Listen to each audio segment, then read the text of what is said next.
हरे कृष्णा। अभी बड़ा मधुर आवाज में आपने सभी ने बड़ा सुंदर वैष्णव भजन सुना। चर्चा करेंगे श्रीमद् भगवद गीता यथारूप अध्याय 6 ध्यान योग और श्लोक संख्या नंबर 47। ओम नमो भगवते वासुदेवाय। भगवते वासुदेवाय। ओम नमो भगवते वासुदेवाय। ओम नमो भगवते वासुदेवाय। ओम नमो भगवते वासुदेवाय। ओम नमो भगवते वासुदेवाय। आप सभी का आज दिन रविवार संध्या समय भगवद गीता की इस क्लास में स्वागत है और आप सभी का बहुत बहुत धन्यवाद। आज का श्लोक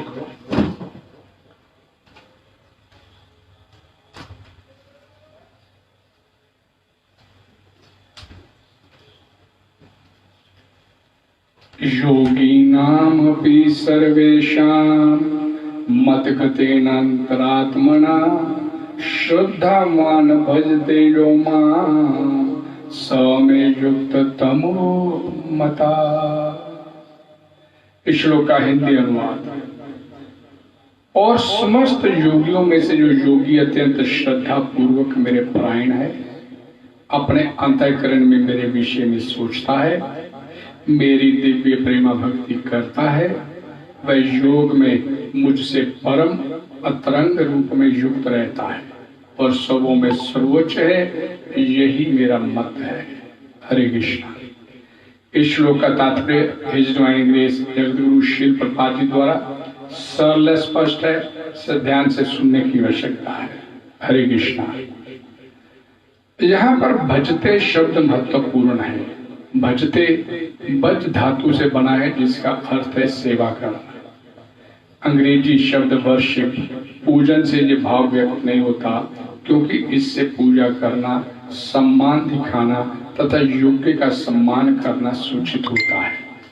किंतु प्रेम तथा श्रद्धा पूर्वक सेवा तो श्री भगवान के निमित्त है। किसी सम्मानीय व्यक्ति या देवता की पूजा ना करने वाले को अशिष्ट कहा जा सकता है, किंतु भगवान की सेवा ना करने वाले को तो पूरी तरह भर्त्सना की जाती है।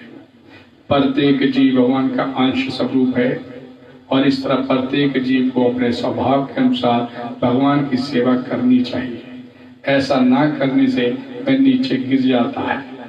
भागवत पुराण में 11.5.3 इस बात की पुष्टि इस प्रकार हुई है। येषां पुरुषं साक्षात् आत्म प्रभवम् ईश्वरं न भजन्ति अवजानन्ति स्थान अभ्रष्टात् पतन्ति धा। जो मनुष्य अपने जीवन दाता आद्य भगवान की सेवा नहीं करता और अपने कर्तव्य में शिथिलता बरतता है, वह निश्चित रूप से अपनी स्वाभाविक स्थिति से नीचे गिरता है। भागवत पुराण के श्लोक में भजंती शब्द व्यवहृत हुआ है। भजंती शब्द का प्रयोग भगवान के लिए प्रयुक्त किया जा सकता है, जबकि वर्शिप का प्रयोग, पूजन का प्रयोग देवताओं या अन्य किसी सामान्य जीव के लिए किया जाता है। इस श्लोक में प्रयुक्त अवजानन्ति शब्द भगवद गीता में भी पाया जाता है। अवजानन्ति माम मूढ़ा। केवल मूर्ख तथा धूर्त भगवान कृष्ण का उपहास करते हैं। ऐसे मूर्ख भगवत भक्ति की प्रवृत्ति न होने पर भी भगवद गीता का भाष्य कर बैठते हैं। फलतः वे भजंती तथा वर्शिप पूजन शब्दों के अंतर को नहीं समझ पाते। भक्ति योग समस्त योगों की परिणति है। अन्य योग तो भक्ति योग में भक्ति तक पहुंचने के साधन मात्र है। योग का वास्तविक अर्थ भक्ति योग है। अन्य सारे योग भक्ति योग रूपी गंतव्य की दिशा में अग्रसर होते हैं। कर्म योग से लेकर भक्ति योग तक का लंबा रास्ता आत्म साक्षात्कार तक जाता है। निष्काम कर्म योग इस रास्ते मार्ग का आरंभ है। जब कर्म योग में ज्ञान तथा वैराग्य की वृद्धि होती है तो ये अवस्था ज्ञान योग कहलाती है। जब ज्ञान योग में अनेक भौतिक विधियों से परमात्मा के ध्यान में वृद्धि होने लगती है और मन उन पर लगा रहता है तो इसे अष्टांग योग कहते हैं। इस अष्टांग योग को पार करने पर जब मनुष्य श्री भगवान कृष्ण के निकट पहुंचता है तो ये भक्ति योग कहलाता है। यथार्थ में भक्ति योग ही चरम लक्ष्य है, किंतु भक्ति योग का सूक्ष्म विश्लेषण करने के लिए अन्य योगों को समझना होता है। अतः जो योगी प्रगतिशील होता है वह शाश्वत कल्याण के सही मार्ग पर रहता है। जो किसी एक बिंदु पर दृढ़ रहता है और आगे प्रगति नहीं करता वह कर्म योगी, ज्ञान योगी, ध्यान योगी, राज योगी, हठ योगी आदि नामों से पुकारा जाता है। यदि कोई इतना भाग्यशाली होता है कि भक्ति योग को प्राप्त हो सके तो ये समझना चाहिए कि उसने समस्त योगों को पार कर लिया है। अतः कृष्ण भावना भावित होना योग की सर्वोच्च अवस्था है। ठीक उसी तरह जैसे कि हम ये कहते हैं कि विश्व भर के पर्वतों में हिमालय सबसे ऊंचा है, जिसकी सर्वोच्च चोटी एवरेस्ट है। कोई बिरला भाग्यशाली वैदिक विधान के अनुसार भक्ति योग के पथ को स्वीकार करके कृष्ण भावना भावित हो पाता है। आदर्श योगी श्याम सुंदर कृष्ण पर अपना ध्यान एकाग्र करता है, जो बादल के समान सुंदर रंग वाले हैं, जिनका कमल सदृश मुख सूर्य के समान तेजवान है, जिनका वस्त्र रत्नों से प्रभापूर्ण है और जिनका शरीर फूलों की माला से सुशोभित है। उनके अंगों को प्रदीप्त करने वाली उनकी ज्योति ब्रह्म ज्योति कहलाती है। वे राम, नरसिंह, वराह तथा श्री भगवान कृष्ण जैसे विभिन्न रूपों में अवतरित होते हैं। वे सामान्य व्यक्ति की भांति माता जशोदा के पुत्र रूप में जन्म ग्रहण करते हैं और कृष्ण, गोविंद तथा वासुदेव के नाम से जाने जाते हैं।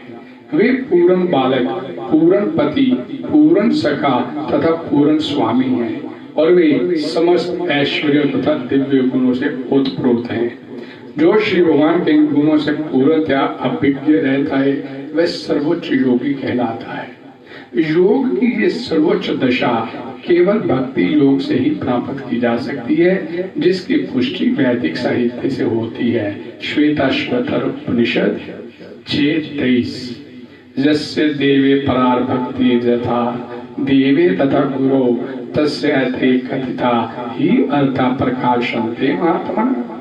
जिन महात्माओं के हृदय में श्री भगवान तथा गुरु में परम श्रद्धा होती है, उनमें वैदिक ज्ञान का संपूर्ण तात्पर्य सर्वदा प्रकाशित होता जाता है। भक्ति रस्य भजनम तत् अहितो आदि नरस्य अनुवर्षमा मना कल्पनेत देव नैष्कर्म्यम। भक्ति का अर्थ है भगवान की सेवा जो इस जीवन में या अगले जीवन में भौतिक लाभ की इच्छा से रहित होती है। ऐसी प्रवृत्तियों से मुक्त होकर मनुष्य को अपना मन भगवान में लीन करना चाहिए। नैष्कर्म्य का यही प्रयोजन है। गोपाल तापनी उपनिषद 1:5। ये सभी कुछ ऐसे साधन है जिनसे योग की परम संसिद्धिमयी अवस्था भक्ति या कृष्ण भावना अमृत को संपन्न किया जा सकता है। हरे कृष्णा। ओम अज्ञानतिमिरन्धस्य ज्ञानाञ्जन शलाकया चक्षुर्मिलितं येन तस्मै श्री गुरवे नमः। श्री चैतन्य मनोभीष्टं स्थापितं येन भूतले स्वयं रूपा कदा मह्यं ददाति सपदाति। नमो विष्णुपदाय कृष्णपृष्ठाय भूतले श्रीमते भक्तिवेदांत स्वामिनीति नामिने। नमस्ते सरस्वते देवे गौरवाणी प्रचारिणे निर्विशेष शून्यवादी पाश्चात्यादेशता। वांछा कल्पतरुभ्यश्च कृपा सिन्धुभ्यश्च पतितनां पावनेभ्यो वैष्णवेभ्यो। जय श्री कृष्ण चैतन्य प्रभु नित्यानंद श्री अद्वैत गदाधर श्रीवासादि गौर भक्तवृंद। हरे कृष्णा कृष्णा कृष्णा हरे हरे, हरे राम राम राम हरे हरे। भगवत वाणी श्री भगवद गीता की जय। जगत गुरु श्री वल्लभ जी की जय। थोड़ी इको कम कर थोड़ी। अभी ये आपने श्लोक सुना।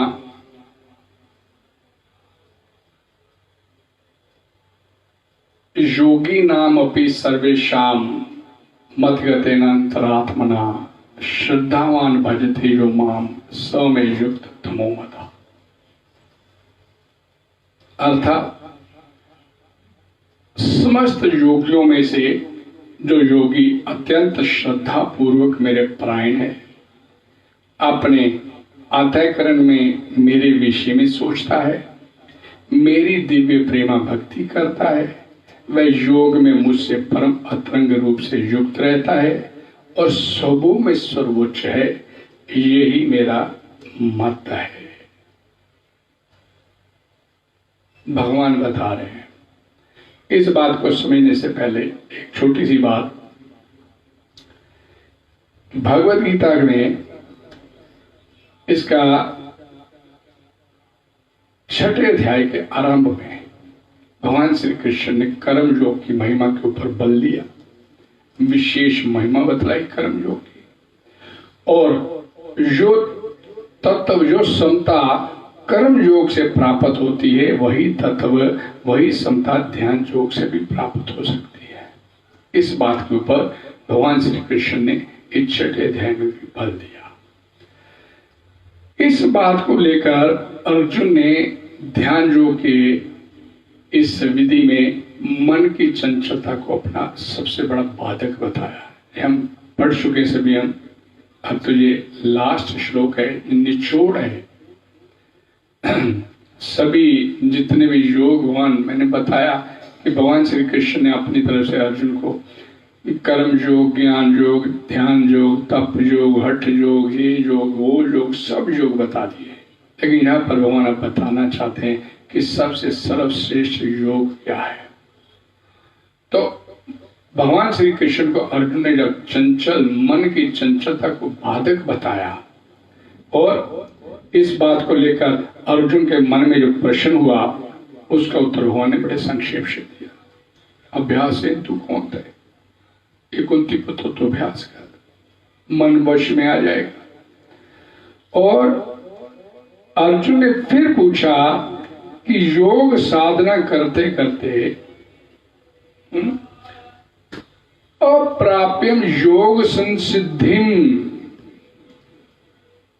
काम गतिम कृष्णा गच्छति, विचलित हो गया, भक्ति भी करता रहा, अंत में आपकी प्राप्ति भी नहीं हुई, संसार भी नहीं होगा, आपकी भी प्राप्ति नहीं हुई, तो वैसे उसकी दशा क्या होगी। तो भगवान ने फिर इस श्लोक के बाद अगले हमने परसों पढ़े थे, क्या कल 41 और 42 नंबर श्लोक बताया कि अल्पकाली स्वर्ग लोकों को जाएगा, भोगेगा, फिर वापस आके किसी धनी कुल, किसी सदाचार व्यक्ति के घर में जन्म लेगा। और दीर्घकालीन योग भ्रष्ट होगा तो किसी विद्वान कुल के घर में जन्म लेगा, यहाँ पर उसकी खोई हुई भक्ति फिर हो जाएगी। जैसे मैंने कल आपको एग्जाम्पल दिया था जड़ भरत का, योग भ्रष्ट हुआ अंत समय में और हिरण की योनि में जाना पड़ा महाराज भरत को, लेकिन फिर भगवान ने उसे ऐसे कुल में जन्म दिया, एक विद्वान ब्राह्मण के कुल में, जहाँ पर जड़ भरत के रूप में महाराज भरत ने अपनी छोड़ी हुई भक्ति को आगे कंटिन्यू किया। और इस बात को राजा रघुगुण ने जब वार्तालाप किया जड़ भरत से, तो जड़ भरत को सर्वोच्च योगी की संज्ञा भी दिया।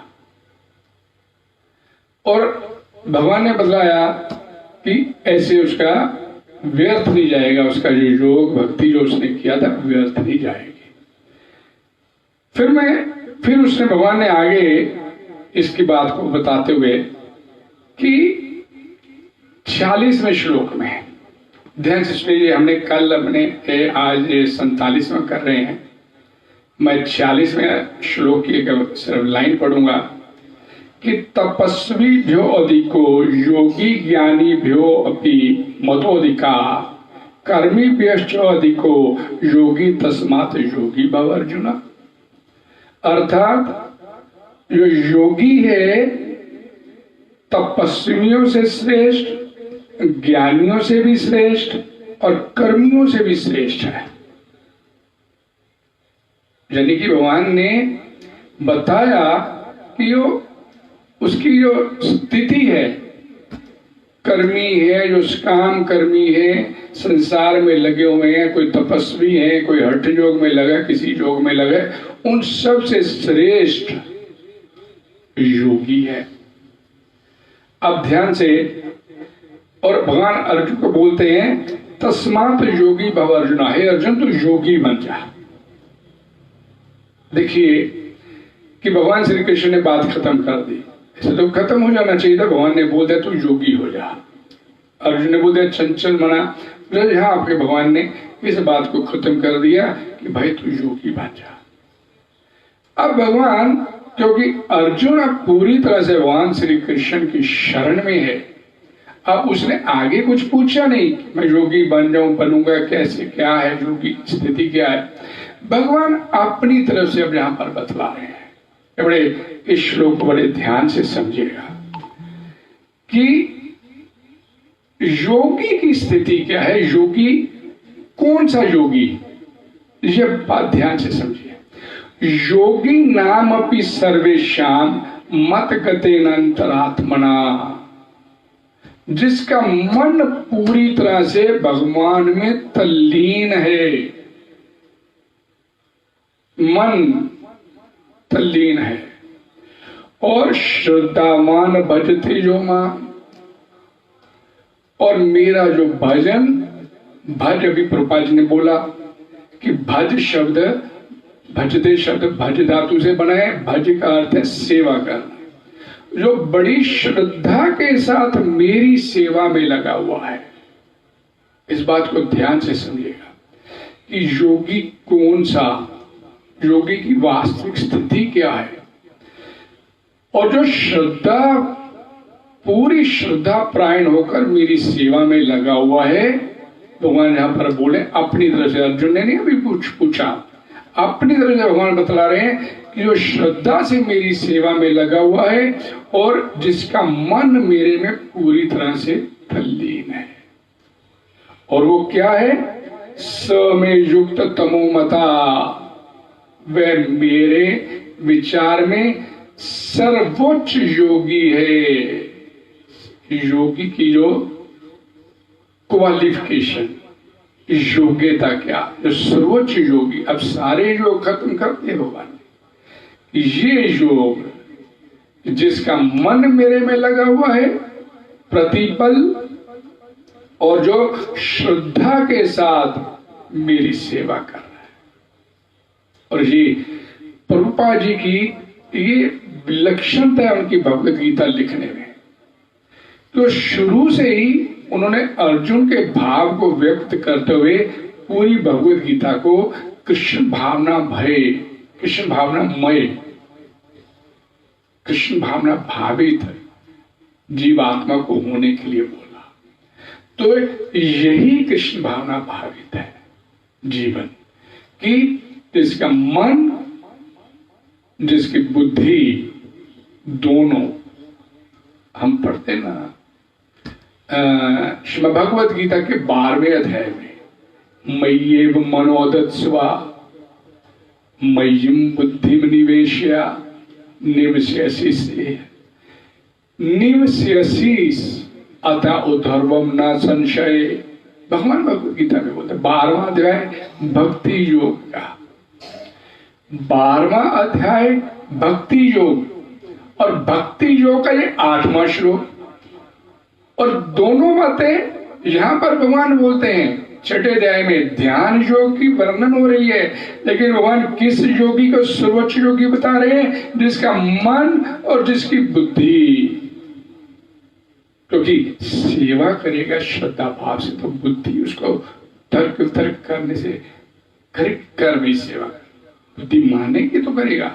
तो यहाँ पर मन और बुद्धि की बात भक्ति योग में भगवान ने 12वें अध्याय में मेरे पास ही आएगा तो बता धर्म ना, इसमें कोई संशय नहीं है।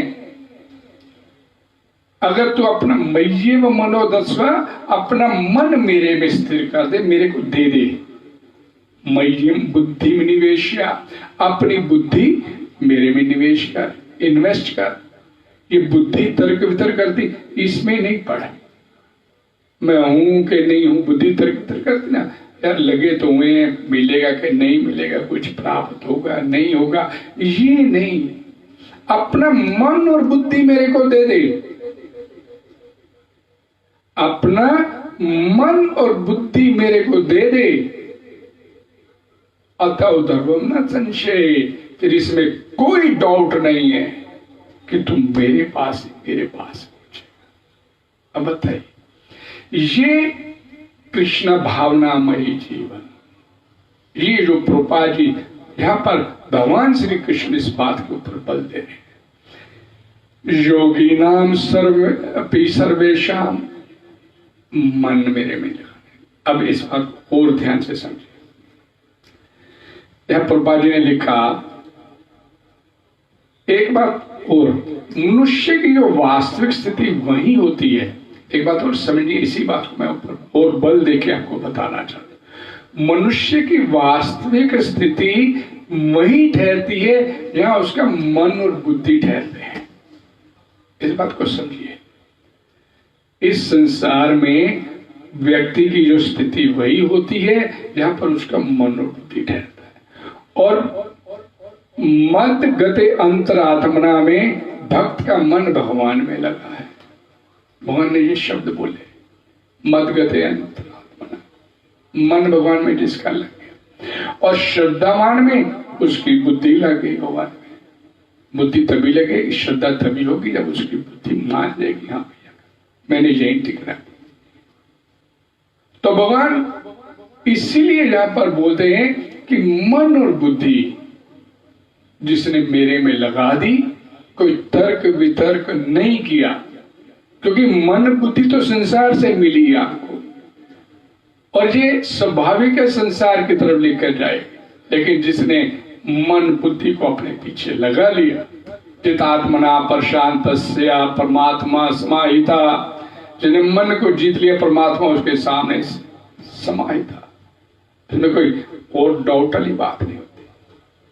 और इसमें एक और विशेष बात, हम जब ये बोलते हैं, भगवान बोलते हैं स में युक्त तमोमता, स में वह, स मतलब वह में मेरा, युक्त तमो सर्वोच्च योगी, मता मेरा मत है। भगवान बोलते हैं मेरी नजर में जिसने मन और बुद्धि से मेरी सेवा श्रद्धा भाव के साथ करनी शुरू कर दी, वो सर्वोच्च योगी है। अब इस बात को और ध्यान से समझिए। यहां पर संसार से जो व्यक्ति विमुख हो गए, ये बात को बड़े ध्यान से सुनेगा, संसार से जो व्यक्ति विमुख होकर भगवान की तरफ अपना उद्धार करने में लगता है, जो इस प्रकार के योगी होते हैं, वो सभी युक्त योगी होते हैं। युक्त, इस बात को भी ध्यान से समझिएगा।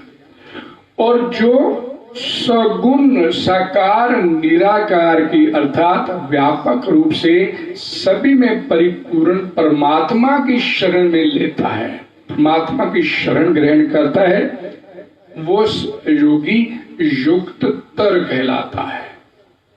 पहला योगी बोला जो संसार से विमुख हो गया, मेरे को कुछ नहीं भोगना, मैं तो बस हट करना जिसे बोलते हैं, मैं कुछ ग्रहण नहीं करूंगा, मैं कुछ नहीं खाऊंगा, मैं इंद्रियों को जबरदस्ती कंट्रोल करूंगा, मैं भगवान से विमुख होकर बैठूंगा, मैं ये करूंगा। अब दूसरा जो परमात्मा, उस परमात्मा में जो सर्वोच्च के हृदय में सभी योगियों के, सभी जीवों के हृदय में विद्यमान परमात्मा रूप है, उसमें अपने मन को लगाते हैं, वो युक्ततर। अब युक्त और युक्ततर में क्या अंतर? और जिसने इस बात को सिर्फ मुझ में, जो सिर्फ मेरे में साकार रूप में अपने मन और बुद्धि को लगा देते हैं, वो युक्त तमो कहलाते हैं। युक्त, युक्ततर, युक्ततमा, good, better, best, good, better, best. और भगवान यहां क्या बोलते हैं? युक्त तमो। भगवान भगवत गीता में बोलते ना कि मैं तेरे को गुहतमम, सर्वगुहतमम, गुह्यम, गुहतर, गुहतमम, गुड, बेटर, बेस्ट। और यहां पर युक्त, युक्ततर तीनों प्रकार के योगी बता दिए। और युक्त तमो जो योगी, ये वो योगी हैं जो कृष्ण भावनामय जीवन अपना बिताते हैं, जिन्होंने अपना मन, अपनी बुद्धि भगवान की सेवा में तल्लीन करके श्रद्धा भाव के साथ भगवान की सेवा में लगे रहते हैं। ये युक्त तमो कहलाते हैं। अच्छा, इसमें एक और बात ध्यान से सुनिए कि जो भक्त युक्त तम होगा, अब इस बात को और ध्यान से समझने का प्रयास कीजिए। जो भक्त युक्त तम होगा, अर्थात वो कर्म योग, ज्ञान योग, हठ योग, तप योग, ये योग, वो योग, फलाना योग, सबको पार करके आया है। वो सब योगों को पार करके वो अब युक्त तमाल स्थिति में आ गया है। और प्रभुपाद जी ने क्या बोला, अभी हमने पढ़ा, ये जो प्रभुपाद जी का ये तात्पर्य 3 पेजों में है कि यदि कोई इतना भाग्यशाली होता है कि जो सीधा भक्ति योग को प्राप्त कर सके, तो ये समझना चाहिए कि उसने समस्त योगों को पार कर लिया है। और सीधा जो अपने आप को भगवान की सेवा में लगा दिया, जिसने, समझ लो कि वो सारे योगों को पार करके आया हुआ है। उसको और किसी योग की आवश्यकता नहीं है, वो पार कर चुका है। और यहां पर बोलेगा, अतः कृष्ण भावना भावित होना। कृष्ण भावना भावित में क्या होता है? पापा जी क्या बोलते हैं कि मन को मेरे में तल्लीन करो और श्रद्धा पूर्वक भगवान की सेवा करो। भगवान में लीन करना है मन को और श्रद्धा के साथ भगवान की सेवा में लगना। किंतु परंतु नहीं कोई। गुरु का आदेश बोल दिया गया कि गुरु ने ये समझा दिया, तो उसने जो बता दिया उसी के ऊपर फिर आंख बंद करके चलना है। मेरे को मेरे गुरु ने बोला, हम पढ़ते ना कि चैतन्य महाप्रभु को प्रकाशानंद सरस्वती बोले कि क्या हरे कृष्णा करते रहते हो, नहीं वेदांत का अध्ययन करो, ये करो, वो तुम्हारा काम नहीं है। भावुकों के हरे कृष्णा कीर्तन करते हो। तो चैतन्य महाप्रभु क्या जवाब दिया? मेरे गुरु ने मेरे को मूर्ख जान के तू कुछ नहीं कर सकता, तू चलो हरे कृष्णा महामंत्र का जप कीर्तन किया कर, तो मैं तो अपने गुरु का कहना मान के कर। तो गुरु के ऊपर श्रद्धा और विश्वास करके जो इस कृष्ण भावनामय जीवन को अपना लेता है, उसे दोबारा पलट के पीछे देखने की जरूरत नहीं, इधर उधर देखने की जरूरत नहीं। वो अपनी मंजिल को प्राप्त कर। और ये सबसे, जितने भी दूसरे रास्ते हैं उन सबसे सरल है, इसे अपनाना और भी सरल है, लेकिन जीव के अंदर इच्छा होनी चाहिए इधर चलने। ध्यान से सुनिएगा, कोई विरला भाग्यशाली वैदिक विधान के अनुसार भक्ति योग के पद को स्वीकार करके कृष्ण भावना भावित हो पाता है और आदर्श योगी श्याम सुंदर कृष्ण पर अपना ध्यान एकाग्र कर। और यही बात भगवान श्री कृष्ण बोल रहे हैं। यहाँ पर चर्चा ध्यान योग की हो रही है। इससे पहले कर्म योग की महिमा बताई, फिर ध्यान योग की महिमा बताई, सारा कुछ बता दिया। लेकिन अर्जुन ने जो नहीं पूछा, अपनी तरफ से फिर भगवान उसे बता रहे, भाई सर्वोच्च योगी कौन है? ये सर्वोच्च योगी। और इसमें और एक विशेषता, युक्त तम जो योगी होता है उसके अंदर एक और उसकी एक विशेष, वो क्या कि भगवान भगवत गीता में सबसे आखिर का श्लोक है, यत्र योगेश्वर कृष्णा यत्र धनुर्धर अर्जुना। यत्र योगेश्वर नहीं, योग समस्त योगों के स्वामी। अब जब व्यक्ति कृष्ण भावना भावितमय जीवन जिसने एडॉप्ट कर लिया,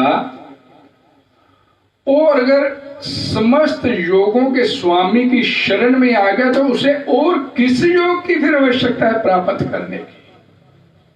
समझिए इस बात को। जब वो समस्त योगों के स्वामी भगवान श्री कृष्ण की शरण में आ गया तो उसे और किस योग में और किस योग को उसको स्वीकार करने की आवश्यकता है?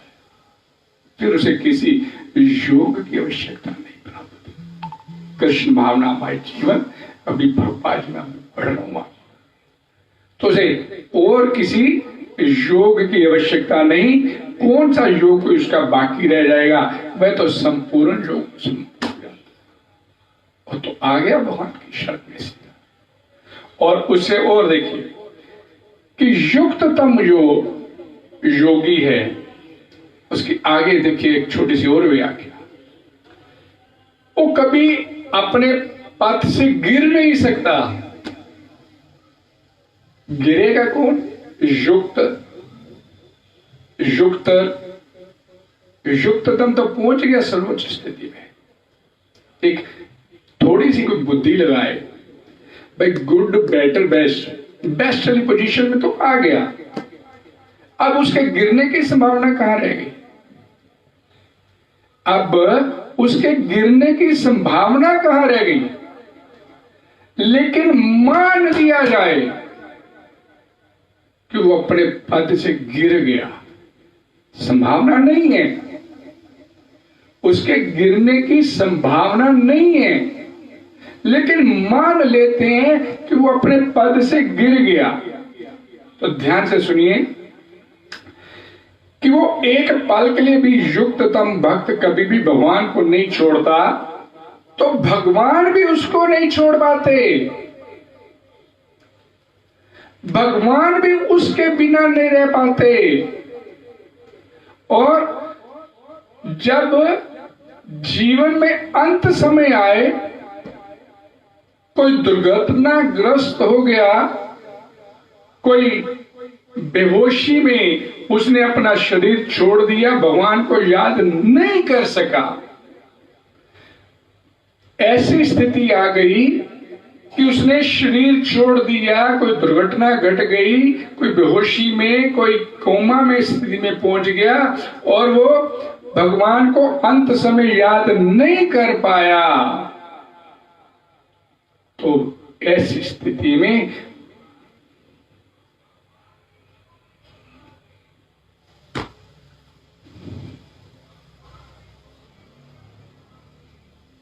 भगवान उसको याद करते हैं।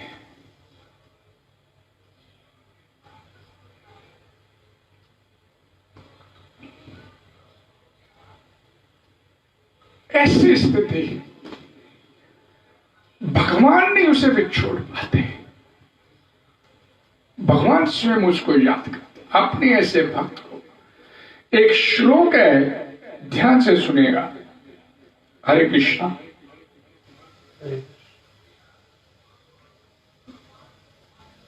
कफ वात आदि दोषेन मद भक्तो न च माम समरेत तस्य समरामि अहम नो चेत कृत गणो नास्ति मत परा। अर्थात कफ वात आदि दोषों के कारण मेरा भक्त यदि मृत्यु के समय मेरा सिमरन नहीं कर पाया तो मैं स्वयं उसका सिमरन करता हूं, और यदि मैं ऐसा ना करूं, भगवान बोलते हैं ईश्वर, और यदि मैं ऐसा ना करूं तो मेरे से बड़ा कृतघ्न इस पूरी सृष्टि में कोई नहीं हो सकता। ये देखिए, ये कृष्ण भावनामय जीवन बिताने वाले भक्त की स्थिति है।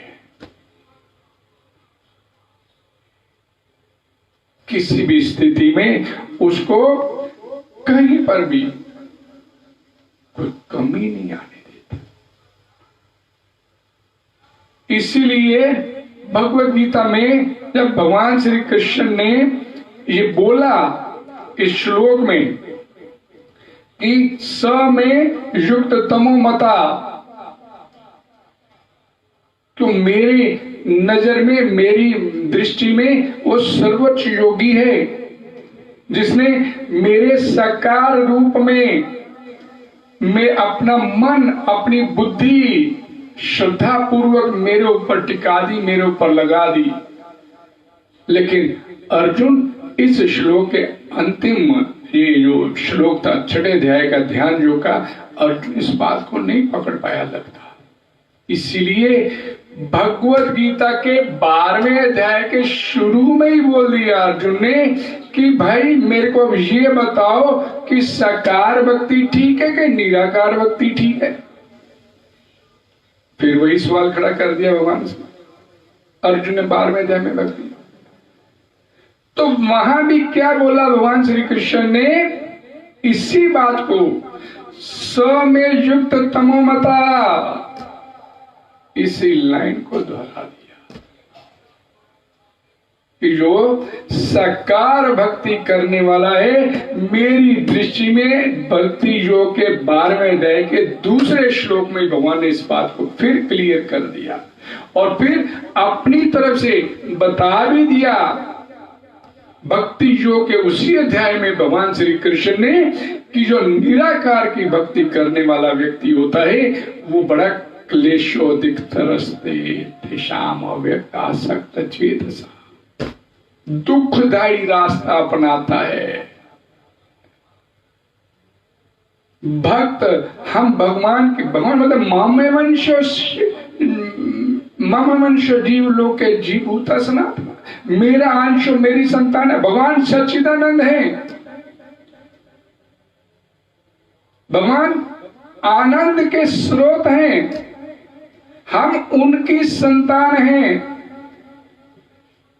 तो क्यों नहीं आनंद वाला रास्ता, क्यों हम दुखदायी वाले दूसरे रास्ते पर ढूंढने का प्रयास करें?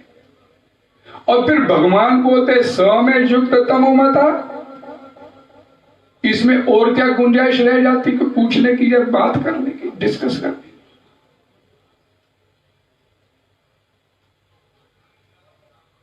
की। ये प्रभुपाद जी की एक विशेष महती कृपा है हमारे ऊपर कि भगवत गीता को उन्होंने इतने आसान ढंग से इसको कृष्णामय बना दिया कि प्रत्येक जीव अगर ध्यान से इसका स्टडी करना चाहे तो उसको बड़ी आसानी से भगवत गीता समझ आ सकती है। लेकिन हम इधर चलना नहीं चाहते, भगवत गीता को हाथ में लेंगे और यार ये संस्कृत है, ये बड़े औखे से शब्द है, ये समझ नहीं आते, ये इतने कठिन शब्द है, नहीं समझ आते, क्योंकि अंदर समझने की इच्छा नहीं है। और भगवत गीता में भगवान श्री कृष्ण बोलते हैं मता स्मृति ज्ञानम अपौनम च सर्वस्य, मैं सभी जीवों के हृदय में बैठा और मेरे से ज्ञान, मेरे से अज्ञान, मेरे से स्मृति, मेरे से विस्मृति मिली। कोई प्राप्त करना चाहता ज्ञान तो भगवान उसे ज्ञान प्राप्त करवा देते, तो प्राप्त नहीं करना चाहता, अज्ञानता में रहना चाहता, भगवान उसे अज्ञानता की तरफ ले जाता। इससे ही बोला गया है, इससे कोई बोला गया है कर्म करने की स्वतंत्रता का दुरुपयोग, इससे ही बोला गया है। भगवान ने आपको समय दिया, इसलिए दिया कि अपना कल्याण कर और वापस अपने घर आने की तैयारी कर। और हम अपने घर वापस आने की तैयारी नहीं करके इस संसार में सदा सदा के रहने के लिए अपने बंदोबस्त करते चले जा रहे। ये जो स्वतंत्रता दी थी भगवान ने घर वापस आने के लिए कर्म करने की, उसका दुरुपयोग हम करते चले जा रहे। किसी ने नहीं, आपने अपने भगवान द्वारा दिए गए समय का इस्तेमाल करके खूब धन दौलत, धन संपत्ति, अथा संपत्ति बड़ी बड़ी बिल्डिंग, बड़ी बड़ी फैक्ट्रियां, बड़े बड़े मकान सब खड़े कर लिए, और सब खड़े किए हुए आपके मकान, दुकान, अथाह संपत्ति आपको जन्म मरण के चक्कर से बाहर नहीं निकाल सकते। और जब इस संसार से जाना है, तब किसी ने आप जिसके लिए आप इस संसार में अपना जीवन खराब करते रहे, उनमें से किसी ने आपका साथ नहीं देना है। समझ लीजिए, हमारे पास सबसे बेशकीमती वस्तु आपका समय, जो आपके ना चाहने पर भी निरंतर लगातार जो खर्च होता चला जा रहा है, आप रोक नहीं पाओगे इस खर्च को, और खत्म होता चला जा रहा है ये धन आपका बड़ी तेजी से। लेकिन फिर भी इस बात को समझने के लिए तैयार लगे हैं इस संसार में। किसके लिए कर रहे हैं? किसी ने, हम पढ़ते ना रत्नाकर की, पूछ के आ, तेरे घर परिवार वाले नारद जी बोले इस तेरे इस पाप में, इस कर्मों में तेरा सहयोग देंगे? मना कर देंगे, नहीं हम नहीं देंगे। क्यों? हम तेरे पाप कर्मों की सजा क्यों भोगेंगे? इसलिए हर एक जीवात्मा को इस संसार में सुचेत हो जाना चाहिए। भगवत गीता आपको हाथ में मिल गई, प्रभुपाद जी जैसा संत आपके जीवन में आ गया, मनुष्य जन्म आपको प्राप्त हो गया, और फिर भी अगर आपने अपना कल्याण नहीं किया तो फिर हम तो पशु ही बने रहना चाहते हैं, इससे ऊपर उठना ही नहीं चाहते। हरे कृष्णा हरे कृष्णा हरे कृष्णा कृष्णा कृष्णा हरे हरे, हरे राम राम राम हरे हरे। जगत गुरु श्री प्रभुपाद जी की जय। आप सभी का बहुत बहुत धन्यवाद। कल इस जगह पर संध्या समय आपके साथ। हरे कृष्ण।